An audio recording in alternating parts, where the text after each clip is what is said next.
tanpa diskriminasi. Dari mana munculnya sikap diskriminatif terhadap kaum LGBT?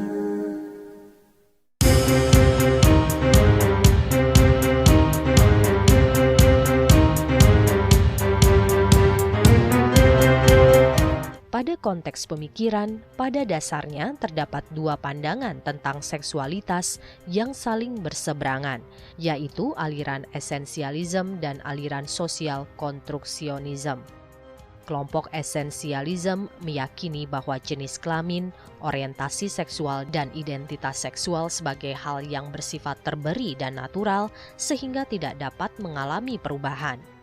Kelompok ini berpandangan bahwa jenis kelamin hanya terdiri dari dua jenis, yaitu laki-laki dan perempuan. Orientasi seksual hanya heteroseksual dan identitas gender harus selaras dengan jenis kelamin, perempuan feminin, laki-laki maskulin, menyebabkan kelompok yang berada di luar mainstream tersebut dianggap sebagai abnormal. Sebaliknya, dalam pandangan sosial konstruksionisme, bukan hanya gender, namun juga seks atau jenis kelamin, orientasi seksual maupun identitas gender adalah hasil konstruksi sosial. Sebagai sebuah konstruksi sosial, seksualitas bersifat cair dan merupakan suatu kontinum, sehingga jenis kelamin tidak hanya terdiri dari laki-laki dan perempuan, namun juga interseks dan transgender atau transseksual. Orientasi seksual tidak hanya heteroseksual, namun juga homoseksual dan biseksual.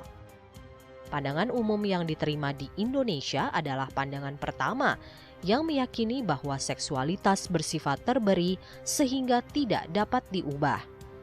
Pandangan tersebut mendapatkan legitimasi dari ajaran agama maupun budaya, sehingga kelompok orang yang seksualitasnya tidak sejalan dengan konsep tersebut atau kelompok LGBT dianggap sebagai abnormal, mendapatkan perlakuan buruk baik dalam bentuk diskriminasi maupun kekerasan. Dalam wilayah agama, tantangan dan sikap diskriminasi terutama muncul dari doktrin agama, baik Muslim tradisionalis dan modernis, dan juga kelompok agama lainnya seperti Kristen, terutama Katolik Roma, umumnya menentang homoseksualitas.